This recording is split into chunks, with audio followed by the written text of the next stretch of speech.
Victoria City Expats Club is a non-profit social organisation and our speakers are volunteers. The club as such assumes no responsibility or liability for the professional reputation of or the quality of services provided by the speaker today.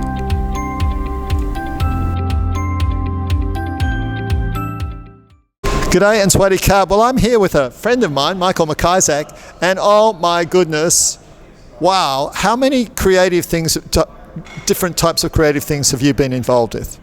Well, I'd like to say that all of them. Right, because you've been like a writer? Yes.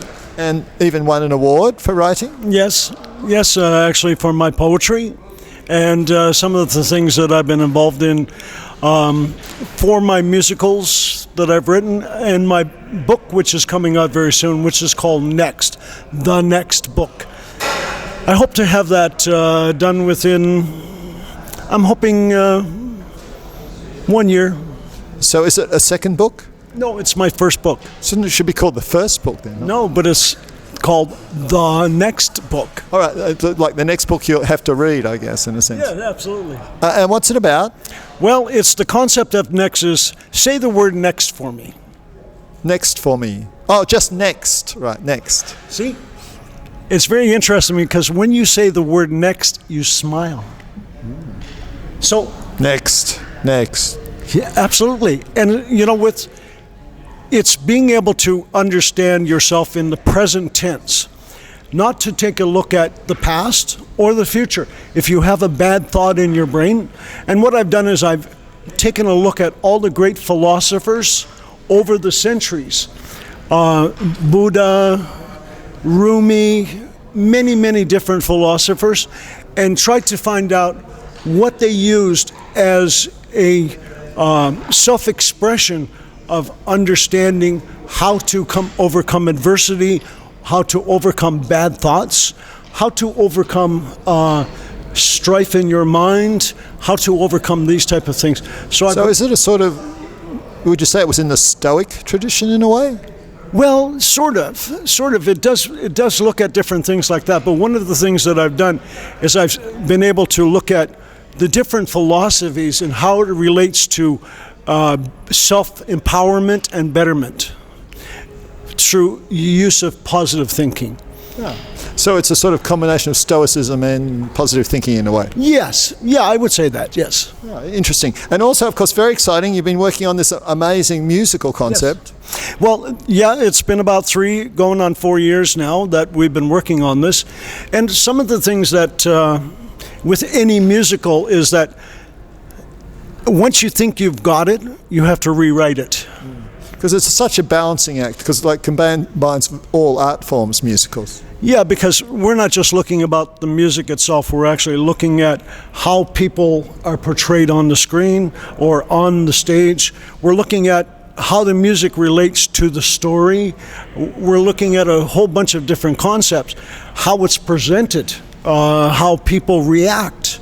Because you're looking at using 3D technology on stage. Yes, and that's a really interesting concept because one of the things that we've decided to do was to explore new technologies in relationship to traditional acting and the portrayal of a musical. And the other thing, one of the very fascinating things you do, you also work with musicians in different countries. Just tell us about the Nambia one. That was really interesting. Yes, my partner, Chris Burkett, he decided to start a project which was with the boys choir. It's called the Harry Potter Boys Choir in London, England. And from there, we were able to dig 2 wells. We were able to expand the school. Because you use music from Nambia, is that right? Or yes. And the musical sales were so great with the Harry Potter choir because they're so well known in England and worldwide that the musical sales from that allowed us to dig 2 wells. It created and expanded the school, and it bought us a goat farm, which is now one of the most successful goat farms in Nambia. And they actually used a breeding stock from that goat farm to sell off. This could be a trend where musicians ask to be paid in goats instead of, money. Well, and whiskey. Well, I think it's a great idea because it's sustainability. One of the things that a lot of people don't realize is that once a project is done, there's no more left to it afterwards. So what we tried to do was actually create a sustainable environment so that as the things that we've created will have a long-lasting impression upon the community and the artists themselves. And of course, you're talking about that sort of thing. You're involved with quite a few artists right here, working with them. Yes. When you say you write songs, do you do mainly the lyrics, or? Well, I do the lyrics and the musical melody lines, and then I work with the artists themselves to create the final composition. So we'll sit there as a community effort, and we'll sit there and we'll say, oh, I like the sound of this, and no, let's change this a little bit. So when I co-write with people, that's the experience that we come up with. And of course you've produced as well. Yes, as a matter of fact, I've produced over 150 artists. So there you go, amazingly diverse artistic and business career as well. Yes, yes. And is there some way people can follow Age of Awakening on YouTube or tweets? Well, at this point in time, we don't have a true social media program in place because the musical's not finalized yet. Do you have a website reserved? Yes, we do. But one of the things that we're looking at right now is just a Facebook page. So you can find it Facebook/Age of Awakening. So there you go. And of course, you've already had a successful musical with Marvin Gaye. Is called Life's Opera. Is a story of Marvin Gaye. This was we ran in 22 cities in North America. That's a big achievement. Well, yes it is actually. But we were looking at worldwide release until certain things happened, and it created an unfortunate situation. It sounds like it's a sleeper that should be.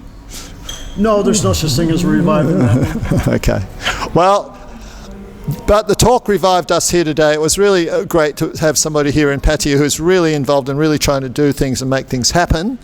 And so thank you so much for coming in and sharing your little bits and pieces of your life and artistic story. Oh, well, thank you very much for having me. It has been a real pleasure. I was unexpected, as you can well imagine, but I feel that if we can share some of the things that I'm doing with my Art for Change and the Age of Awakening, and to make the world a little bit of a better place just by understanding how we can help each other and communicate and make the world just a better place, I think I did my job today. And on that note, I'll finish off my job and say goodbye and swaddy kab. Sawasdee Ka.